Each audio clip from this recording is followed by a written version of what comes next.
Louvado e engrandecido seja o nome do Senhor Jesus.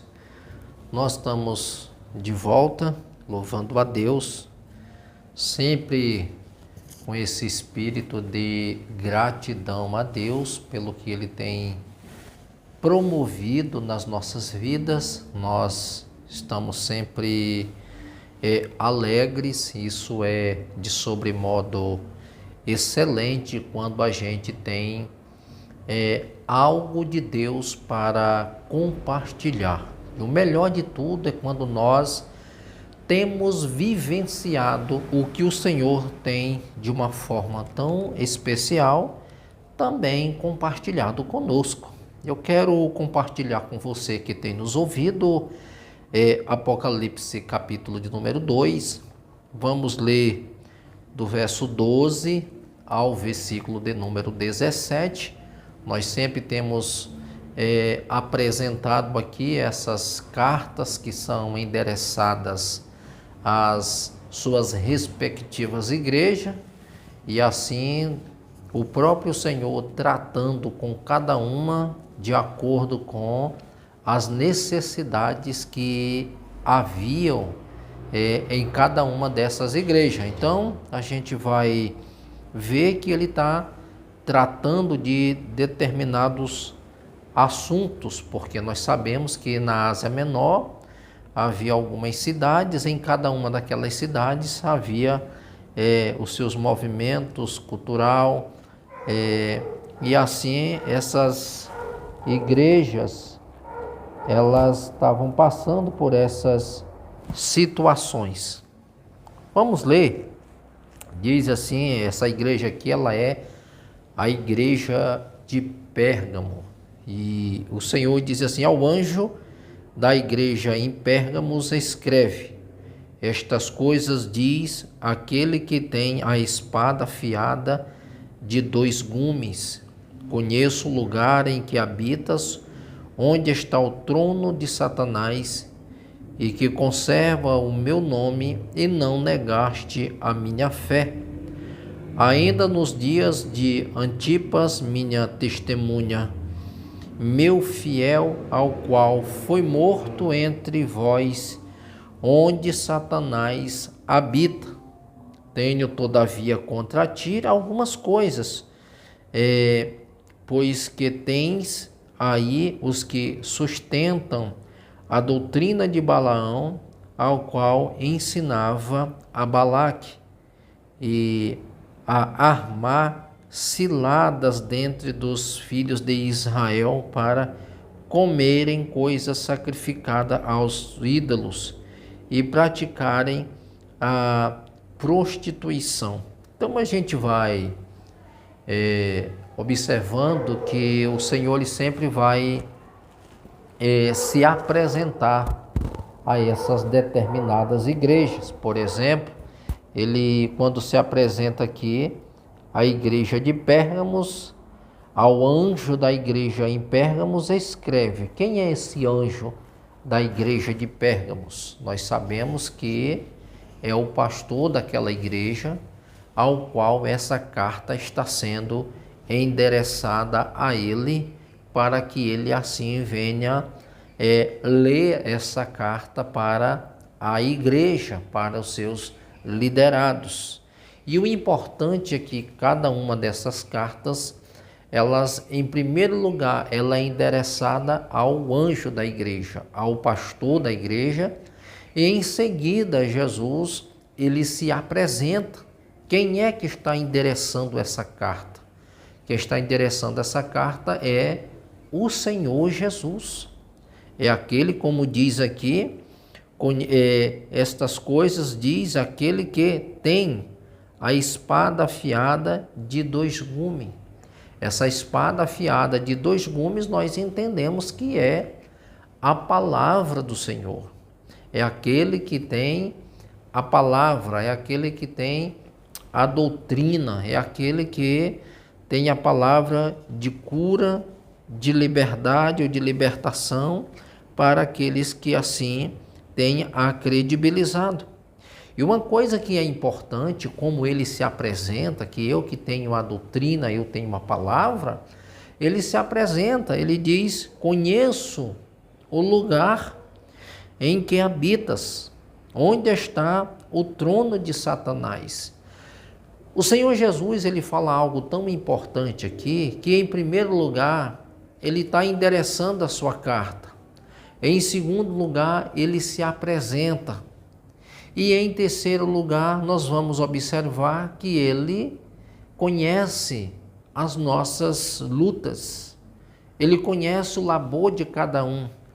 Ele sabe da dificuldade que muitos daqueles que querem se manter fiéis, eles têm enfrentado muitos obstáculos na sua caminhada. Jesus, ele sabe que os desafios, eles são inúmeros, são grandiosos. São desafios que os cristãos verdadeiros, eles enfrentam por causa do nome de Jesus. Então o Senhor está dizendo: eu conheço, eu sei o lugar em que habitas, onde está o trono de Satanás. O que o Senhor está dizendo para aquela igreja que conhece a luta deles e o que eles têm feito para se manter fiéis, para não se deixar levar pelos ensinamentos, por uma questão cultural, que não tem se deixado levar pelas facilidades que eles oferecem e também pelas imposições que eles precisariam submeter-se uma vez abrindo mão dos seus princípios. Porque quando ele diz que conheço o lugar aonde habitas, que é o trono de Satanás, ele está dizendo: eu conheço a cultura que está envolvida esse povo. Eu sei que nesse lugar, aonde eles têm um misticismo e aonde eles também adoram a Zeus, aonde eles também oferecem o cultos ao imperador, aonde o Estado ele é um símbolo aonde deve ser adorado, aonde os imperadores eles buscam esta referência como uma divindade a ponto de serem adorados. Eu sei o que vocês têm enfrentado para se manter fiéis, porque o lugar aonde vocês estão é um lugar onde a cultura ela tenta invadir as igrejas, onde as culturas elas tentam tirar vocês do foco, aonde há algumas imposições em relação à fé de vocês e muitos têm morrido por causa do nome de Jesus, porque não negociam a palavra de Deus, não abrem mão das suas convicções, jamais negociariam os princípios e os valores que estão inseridos nesta palavra. O importante, queridos, você que está me ouvindo, é que essa palavra tem princípios e valores que são inegociáveis. Por maior e melhor e aparente que seja as propostas que virão, tentações que virão de fora para dentro, tentando sufocar a igreja e envolver ela nesses ensinamentos, mas a igreja não pode ceder, porque ela não pode quebrar esses princípios, ela não pode abrir mão desses valores, porque são valores que têm efeitos eternos na nossa vida e nós jamais vamos poder negociar estes princípios. Nós não vamos poder abrir mão desses valores, porque isso consiste toda a nossa vida como cristão. E o próprio Jesus, ele disse claramente a esse respeito: aquele que coloca a mão no arado não pode olhar para trás. Jesus disse: no mundo vocês terão aflições, vocês vão ser tentados, vocês vão ser injuriados, eles vão perseguir vocês por causa do meu nome. Mas Jesus disse que nós deveríamos nos alegrar, nós deveríamos nos regozijar no Senhor. Por quê? Porque se Jesus venceu todas as tentações, nós também venceremos. Porque nós estamos a cada dia buscando em Deus essa referência para a nossa vida, nos alimentando da palavra. E Jesus disse: olha, eu conheço as lutas de vocês, eu sei o que vocês têm passados, porque no lugares aonde habitas há o trono de Satanás. Eles têm tentado de todas as formas arrancar Cristo do coração de vocês e levando-os a um misticismo religioso. E tem mais uma outra questão aqui. Tenho todavia, ele diz aqui para eles, mostrando, tenho todavia contra ti algumas coisas. Jesus, ele está dizendo, olha, primeiro ele diz que conhece o que eles têm passado, e aqueles que têm conservado o nome dele, o Senhor tem assim motivados, e de contrapartida, o Senhor tem algo contra aqueles que se deixam levar. Ele diz, versículo 14, tenho todavia contra ti algumas coisas, pois que tem-se os que sustentam doutrinas de Balaão, e o qual ensinavam a Balaque a armar ciladas dentre dos filhos de Israel, para comerem coisas sacrificadas aos ídolos. Observe claramente que o Senhor ele está aqui fazendo uma denúncia para esses irmãos, para aqueles que têm se deixado levar por essa doutrina, têm feito coisas que o próprio Deus ele não tem se agradado. Então, doutrina de Balaão, doutrina dos nicolaítas, eram ensinamentos que seduziam o povo de Deus a, por exemplo, a idolatria, a imoralidade. Nós vamos ver isso em Números capítulo 22, verso 24 e 25. Nós vamos ver claramente que tem muitas pessoas que estavam se deixando dominar e levar por essas doutrinas, ensinamentos que seduz o povo de Deus à idolatria. Então era justamente isso, quando eles deixavam esses princípios e começavam a dar ênfase a este misticismo religioso, nós vamos ver claramente que eles estavam se deixando levar por essa doutrina.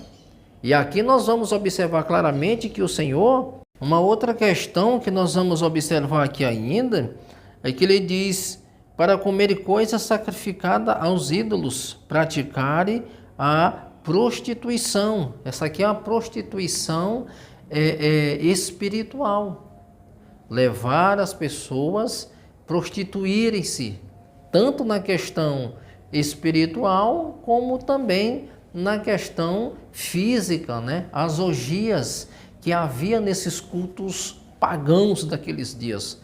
Nós sabemos que naquela região havia muito paganismo naqueles dias, então isso levaria ao povo a, fazer essas coisas que não glorificavam o nome de Deus. Uma outra questão aqui é que ele fala que outro sim também, tu tens o que da mesma forma sustenta as doutrinas dos nicolaítas. É a mesma coisa que ele está falando, questão desse miticismo religioso, esse paganismo religioso que levaria essas pessoas a fazerem, seduzirem essa questão da idolatria, da imoralidade. E uma outra coisa que o Senhor vai mostrar aqui para eles também no verso 16, e diz, portanto, arrependa-te, e se não venham a ti sem demora. contra eles pelejarei com a espada da minha boca. Olha só o que o Senhor está dizendo. Venho se não se arrependeres, eu venho contra ti. Isso aqui, essa vinda, não é um arrebatamento. Essa vinda aqui é para um conserto ou para uma punição. O Senhor tem urgência em que nós venhamos nos arrepender e voltar. O Senhor é o principal interessado em que a sua igreja ela trilhe por esse caminho, que o nome dele seja glorificado na nossa vida. Pelo contrário, o Senhor também tem urgência que possa haver um conserto. Por quê? Porque ele está dizendo aqui que o Senhor, ele purificará a igreja com a sua palavra de julgamento. Ou seja, a igreja seria julgada com palavras, sabe, de julgamento para um conserto.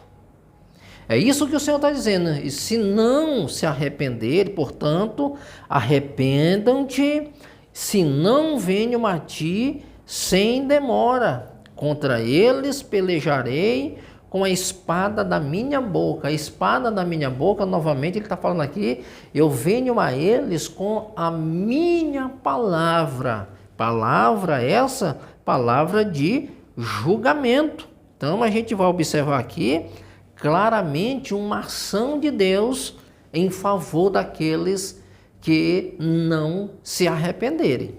Então, a proposta aqui é que precisa haver arrependimento. Precisa haver mudanças. É por isso que tanto a mensagem de João Batista, tanto a mensagem de Jesus Cristo, Mateus capítulo 3 e Mateus capítulo 4, nós sempre vamos ver o início do ministério, tanto de João quanto de Jesus, falando a respeito e uma necessidade urgente que possa haver um arrependimento. Porque não vai haver em nós nenhum tipo de mudança se não houver arrependimento. É por isso que a palavra de Deus que ela vai nos conduzir, que precisamos nos arrepender e precisamos também confessar. Arrependa-te e volta e pratique as primeiras obras. Isso falou para a igreja de Éfeso. Então a recomendação de Deus é que sempre o arrependimento, ele está sempre apontando para um recomeço, para uma volta, para um entregar-se e se reentregar novamente no reino de Deus. Aqueles que estão afastados se reintegrem, venha, se aproxime. O próprio Salomão, ele dizendo que aquele que encobre pecado nunca prosperará, mas aquele que confessa e deixa alcança misericórdia. Então a prova que para que possa haver uma mudança em nós, é necessário que haja o arrependimento, é que haja a volta. Porque se não houver esse arrependimento, o próprio Deus ele vai se apressar em julgar esta causa, em resolver esse problema. Então não espere que o próprio Deus ele se levante do seu trono para poder resolver o problema. Tome você a iniciativa de resolver, de estar pronto para uma mudança. Dizer, Senhor, hoje eu decido mudar de vida, melhorar, assumir uma posição, tomar um trilho, um caminho que me leve, que me aproxima mais de Ti. Então, observe uma coisa importante no verso de número 17, ele fala algo interessante, que diz, quem tem ouvido, ouça o que o Espírito diz à igreja. Ao vencedor dar-lhe-ei do maná escondido, bem como lhe darei uma pedrinha branca, e sobre essa pedrinha escrito um nome, um novo nome, ao qual ninguém conhece, exceto aquele que o recebe. Isso é importante. O primeiro ponto aqui nesse versículo, número 17, é bom você observar 3 coisas importantes só nesse versículo. O primeiro ponto aqui é: quem tem ouvido, ouça o que o Espírito diz às igrejas. Esse é o primeiro ponto que o Senhor está dizendo: olha, quem tem ouvido, ouça. Esteja atento, porque o meu Espírito, ele continua falando. O que nós devemos atentar, queridos, é que o Espírito Santo, tanto nos dias de João, como nos dias da igreja de Pérgamo, como também nos nossos dias, o Espírito Santo continua ministrando no coração. O Espírito Santo, ele continua falando, ele continua advertindo, ele continua admoestando as pessoas. Ele continua ainda, sabe, falando ao nosso coração. Só que, por que nós não temos visto, presenciado tantas mudanças? É a ausência do Espírito Santo? Não. É um coração que tem sido endurecido. Nós temos endurecido o coração. As pessoas têm endurecido o coração. As pessoas nos têm levado muito a sério o que o Espírito Santo tem ministrado. Porque eu tenho certeza que muitas vezes as pessoas, elas sentem o toque especial do Espírito Santo nas suas vidas. Através de um louvor, através de uma pregação, através de uma reflexão, através da própria Bíblia, através, sabe, de mensagens. Só que as pessoas, elas têm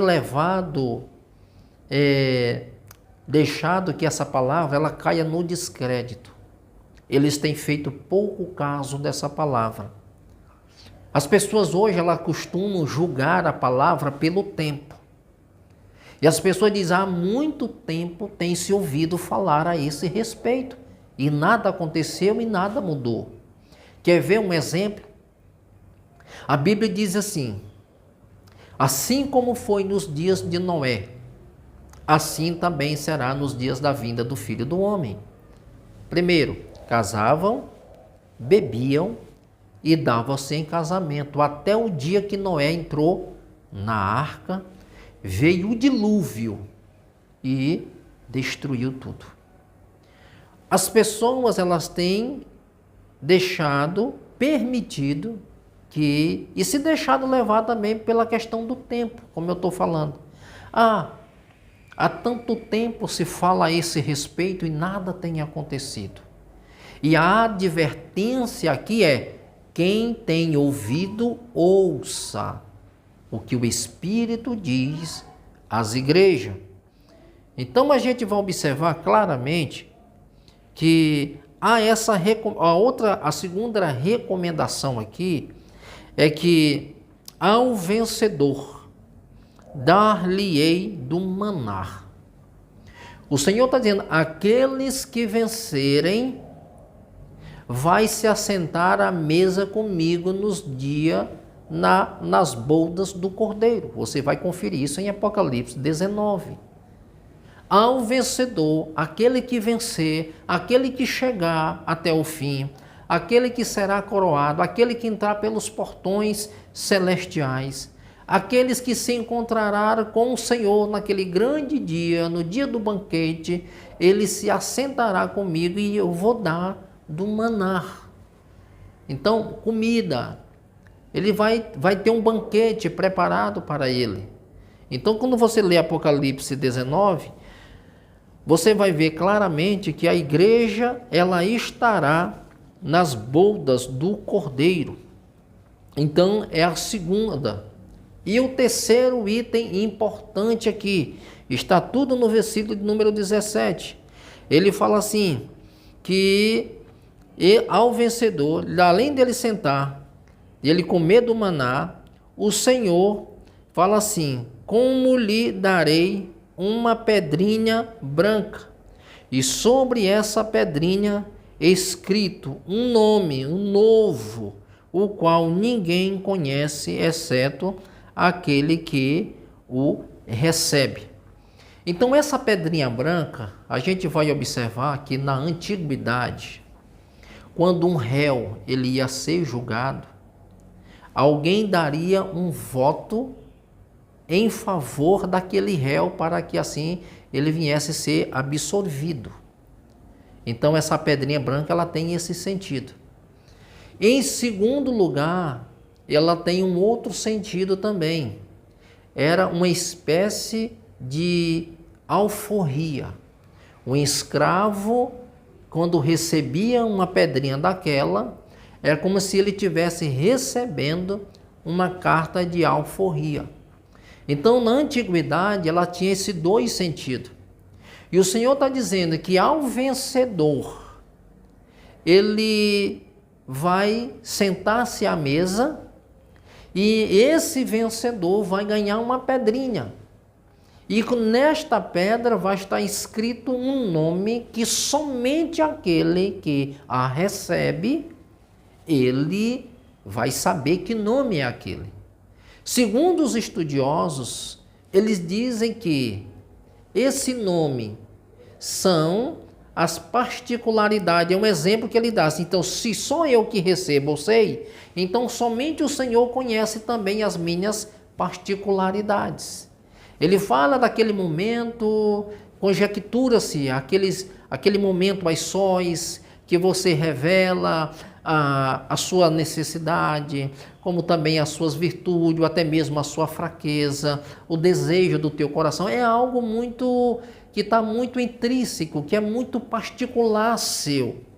Conjectura-se assim, como nós temos nossas particularidades com Deus, Deus também tem a sua particularidade com os seus queridos, com seus filhos, com os eleitos, com os vencedores, com os amados. Mas a gente deve lembrar, queridos, que se o Senhor dará a cada um de nós um novo nome escrito nessa pedra, que tão somente eu e você que a recebe a sua, você saberá que nome é esse? Então vamos batalhar para que nós sejamos contemplados com essa premiação, com esse prêmio que o Senhor dará a cada um dos seus fiéis, daqueles que batalham, daqueles que vencem, daqueles que são vencedores. Por que não batalharmos por isso? Por que trilhar esse caminho que nos aproxima cada dia mais do nosso Deus, para um elevo maior?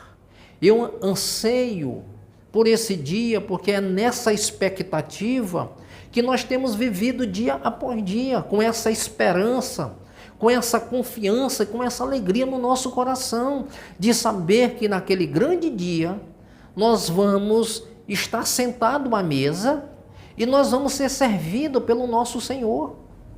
Confere Apocalipse 19.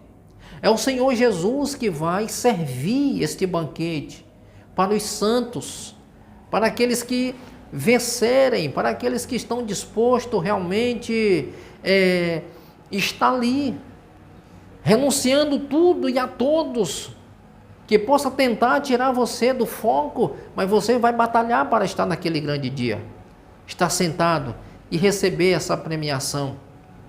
E importante que no capítulo 22 de Apocalipse, o Senhor diz que dará para os seus filhos coroa.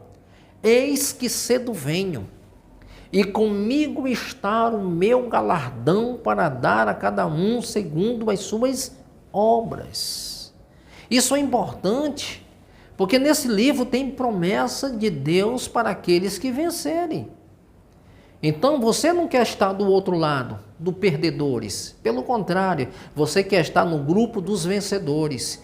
E aqueles que vencerem, o Senhor tem galardão. O Senhor tem prêmio, recompensa. Há uma coroa de vitória.